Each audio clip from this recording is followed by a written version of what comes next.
Bergoglio los entregó, que Bergoglio fue el corresponsable de lo que les pasó. O sea que no todos los argentinos quieren a Bergoglio. Por lo pronto el gobierno de la señora Cristina y el gobierno de su marido que la enviudó, Néstor, no querían nada a Bergoglio. Porque este señor Berbisky era consejero íntimo, allegado, conspirador de los Kirchner, e iba a la televisión a sugerir esto, que Bergoglio había entregado a los militares a 2 sacerdotes jesuitas porque eran parte de la teología de la liberación y eran sacerdotes jesuitas de extrema izquierda radical y eran conspiradores políticos. Y esto lo dijo Berbisky recogiendo el sentimiento hostil contra Bergoglio que había en el gobierno de los Kirchner. Durante muchos años hubo una discusión, una polémica, porque mientras los sacerdotes sostenían esto, Bergoglio decía que no, que él intentó protegerlos, cuidarlos, y que si les había pedido que se fueran de la villa y se fueran de la Compañía de Jesús, no era para desprotegerlos, sino por el contrario, para protegerlos. Y enseguida Berbisky dijo, esto ocurrió hace un par de años, que él había corroborado que Bergoglio había entregado a los 2 sacerdotes jesuitas, que él había entregado pruebas encontradas en los archivos de la Cancillería, según las cuales había una carta de Bergoglio diciendo sí, yo los entregué porque eran subversivos. Hasta que en la investigación de este libro encontré en el archivo de la Cancillería un documento que a mi juicio termina con cualquier discusión al respecto, porque muestra que la afirmación de los sacerdotes de que habían sido entregados por su superior era cierta. Como consecuencia de ello, la justicia argentina, que por supuesto es muy dócil al gobierno de los Kirchner, llamó a declarar, lo que fue una humillación para la Iglesia Católica Argentina, al jefe máximo de esa iglesia, al arzobispo de Buenos Aires, Jorge Bergoglio, acusándolo de haber sido parte de la secuestro y de la campaña de tortura contra 2 sacerdotes jesuitas. Cuando fue a declarar Bergoglio, este señor Berbisky, que de alguna manera daba voz a lo que en el gobierno pensaban de Bergoglio, volvió a la carga contra él. Él acusó a los sacerdotes desaparecidos Llorio y Jalix de estar vinculados con la subversión y de haber desobedecido a sus superiores jerárquicos.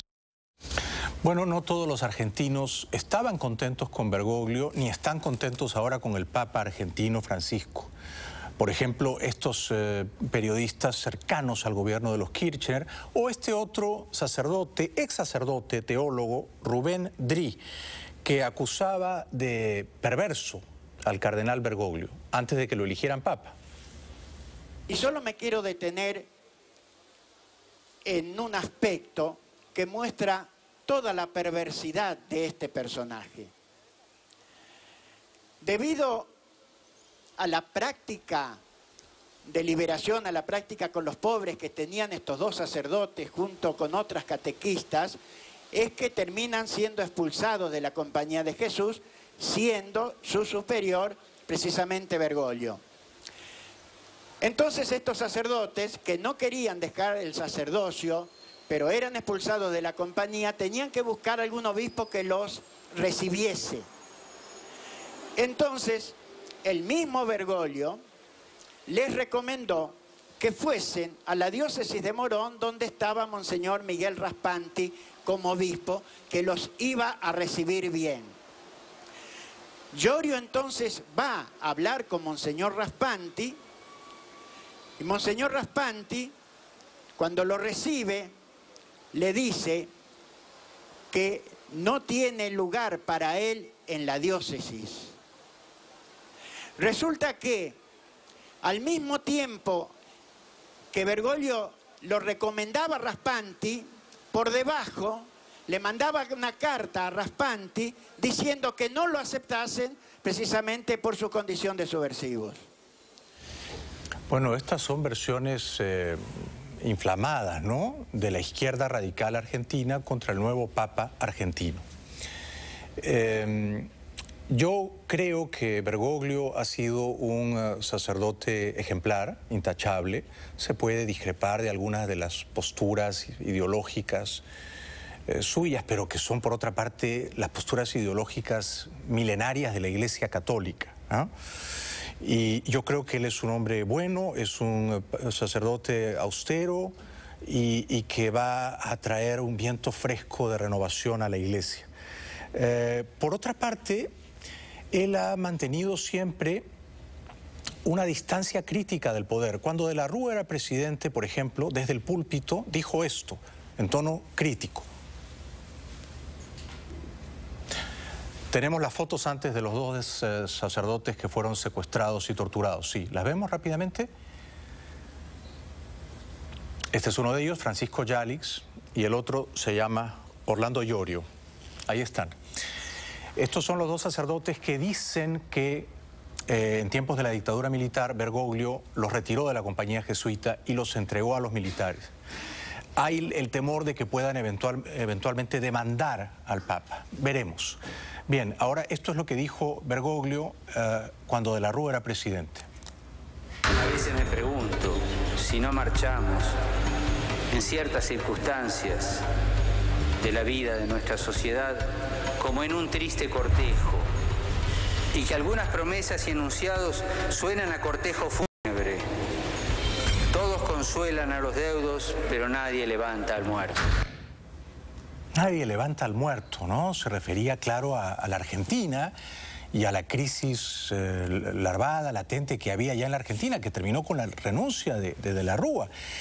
Años después mantenía ese tono crítico contra Néstor Kirchner y luego contra Cristina y contra la dirigencia política que llamaba mezquina. A nosotros, los dirigentes, se nos pide testimonio. Nunca podemos a un chico enseñarle el horizonte de grandeza de la patria que recibieron y el que tienen que proyectar si usamos nuestra dirigencia como escalón para nuestras ambiciones personales, para nuestro trepar cotidiano, para nuestros mezquinos intereses, para abultar la caja o para promover los amigos que nos sostienen. Fue muy valiente Bergoglio, ¿no? En decirle a De la Rúa hay que levantar al muerto, no hay que condolerse del muerto, y en decirle a los Kirchner públicamente estas cosas, ¿eh? Que no sean mezquinos, que no sean trepadores, que no sean amiguistas y que tengan elevadas aspiraciones. Él decía eso, la política no puede sucumbir a la bajeza. Se nos pide otro tipo de testimonio. Y cuando nuestros chicos nos ven a nosotros dirigentes, que le damos este testimonio de bajeza, no se animan a soñar, no se animan a crecer. Bueno, esta era una crítica valiente, ¿ah? Decía, esto es un testimonio de bajeza y se estaba refiriendo a la clase política argentina, en particular a los gobiernos de turno de Néstor Kirchner y luego de su esposa. Y por eso le llovieron los juicios y lo acusaron de haber sido cómplice del secuestro de 2 jesuitas y lo humillaron una y otra vez en público los Kirchner. Él incluso llegó a reunirse con el vicepresidente Cobos, que estaba peleado con Cristina. Este es un último apunte crítico del cardenal Bergoglio contra el poder, contra el poder político argentino. Si no damos testimonio de esta capacidad de horizonte y de trabajo, nuestra vida terminará en un rincón de la existencia, llorando la milonga de nuestro fracaso